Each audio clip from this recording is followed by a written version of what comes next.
chaque mois de Ramadan, quand je me promène dans l'oasis, je vois ce phénomène curieux, c'est-à-dire des billets de banque qui sont présents comme ça dans les arbres, cachés, comme si c'était une... Ils sont pas cachés, c'est comme si c'était une chasse au trésor un peu.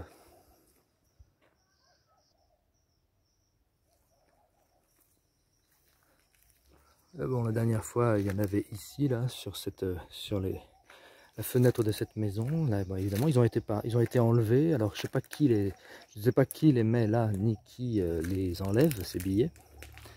Bon, j'ai ma petite théorie. Ah bah voilà. On en voit d'autres ici. C'est à chaque fois des billets de 100 Beissa ou 500 Beissa, de temps en temps. C'est-à-dire, c'est quel prix ça? En euros, c'est l'équivalent de 20 centimes d'euros, de 20 centimes d'euros jusqu'à 1 euro. Et parfois même, il y a des billets un peu plus importants de 1 riel, qui signifie à peu près 2,20 €.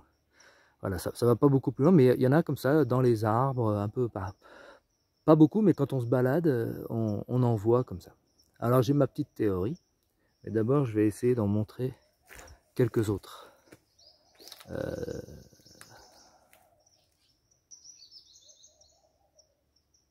Bon, j'ai pas réussi à en trouver tellement ce matin. Enfin bon, ma théorie c'est que c'est une manière pour une personne ou pour plusieurs personnes de de pratiquer l'aumône, qu'on appelle, on l'appelle en arabe zakat, c'est-à-dire de donner une portion de son salaire à des gens plus pauvres que soi. C'est un des 5 piliers de l'islam, hein, donner une partie de ses revenus aux nécessiteux. Et ici, j'imagine que ça signifie que cet argent est destiné aux travailleurs bangladais, enfin aux travailleurs agricoles qui peuplent cette oasis et qui sont très peu payés. C'est sans doute la population la plus pauvre de ce village en tout cas. C'est mon impression, c'est ma théorie. Voilà, ici c'est justement un billet de 1 riel que j'ai failli ne pas avoir parce qu'il est mis en hauteur sur ce tronc. Et voilà, il est un petit peu en hauteur ici, c'est-à-dire que j'imagine que la personne qui l'a mis là, ou les personnes, je sais pas si c'est peut-être une famille, c'est peut-être une sorte de scout musulman, je sais pas. Et qui se dit voilà, quand les gens vont faire bientôt monter dans ces palmiers pour aller travailler les dattes, comme ça les travailleurs verront un billet qu'ils pourront prendre s'ils le désirent. Le monsieur en revanche qu'on voit là-bas, qui est en train de travailler sur le champ, lui n'est pas un travailleur précaire. Lui c'est un Omanais qui est propriétaire de ses parcelles. Donc il est inutile que... De toute façon, je ne veux pas entrer dans cette... Il est hors de question que je prenne cet argent pour aller le donner à des gens. Parce que moi, on m'a dit, quand j'ai raconté ça, qu'il y avait de l'argent comme ça, mis sur des pierres ou dans des arbres. On m'a dit, mais c'est dangereux de faire ça. Enfin, c'est pas dangereux, mais il y a un risque que des oiseaux, des rats ou autres s'en emparent. Et que ce billet ne serve plus à rien. C'est vrai, mais pour autant, moi, je me sens pas de m'en occuper, de prendre cet argent-là.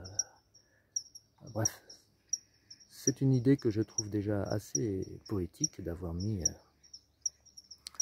ces argents-là. Donc je préfère laisser les choses telles quelles. Je ne sais pas si vous voyez au fond de ce plan-là, il y a justement un jeune homme qui passe. Lui est justement un de ces travailleurs bangladais.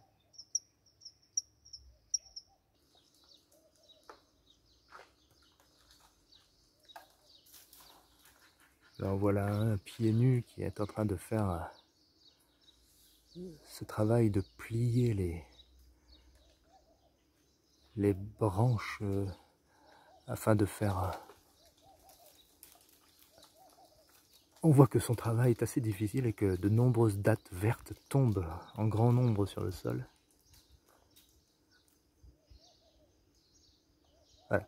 Et avec une cordelette jaune, il attache la branche pliée, il l'attache à une autre pour qu'elle reste pliée et pour que le régime de dattes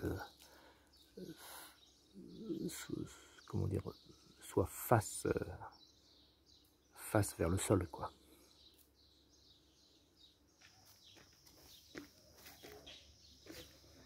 J'ai remarqué que ce petit passage là, ce petit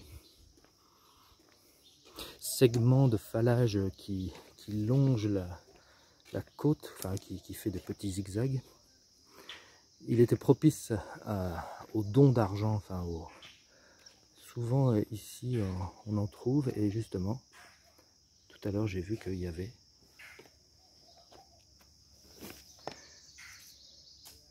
un billet de 1 riel.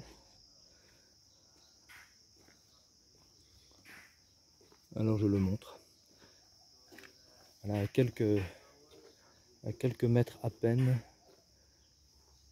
de deux Bangladais qui discutent le bout de gras. Bon, ici c'est un endroit qui est très visité par les travailleurs. On voit bien que les choses sont soignées, donc j'imagine qu'on est à peu près certain que cet argent trouvera un preneur.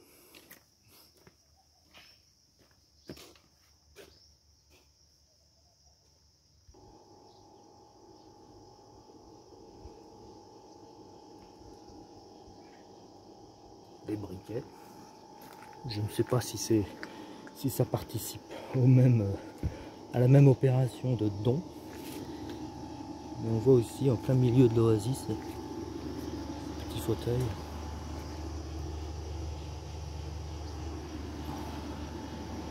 Alors là, c'est peut-être un de ces ouvriers qui a oublié son petit billet, ou alors ça fait partie du même de ce que j'imagine être un projet de don anonyme. C'est ce que j'imagine en tout cas, mais je peux me tromper. En tout cas, c'est pour moi une sorte de féerie, on va dire, de petite féerie que l'oasis de Barkat El Mouz met devant mes yeux, quoi, devant mon... Je filme cette petite maison en reculant parce que je la trouve... Je l'aime beaucoup, cette maison-là. Là-dedans vivent justement quelques travailleurs qui bossent à l'année ici. Et j'aime beaucoup aussi cette maison avec une télé dehors. Enfin, j'imagine que cette télé ne marche plus. Mais bon, j'adorerais moi-même avoir pouvoir vivre dans cette maison parce qu'elle a une vue comme ça, juste à la hauteur des cimes. C'est assez magnifique. Et à côté de cette maison, je l'aime beaucoup parce que c'est vraiment une architecture traditionnelle de l'oasis et bien entretenue, quoi, bien avec une antenne parabolique. Voilà, enfin des accès divers et variés, et puis même on le voit des miroirs pour faire sa toilette, sa toilette le matin ou Dieu sait quand, et on fait sa toilette avec l'eau qui d'habitude coule dans ce phallage. Alors si je filme ça dans cette séquence sur l'aumône, sur la zakat, c'est parce que ici comme dans la maison que je viens de filmer, ici vivent encore d'autres travailleurs bangladais. J'imagine qu'il y a une séparation de classe, mais j'en suis pas sûr. Et ici, voilà, ils cultivent, ils font un jardin pour leur consommation personnelle avec des aubergines, des cucurbitacées, des oignons. Salam alaikum. Alhamdulillah.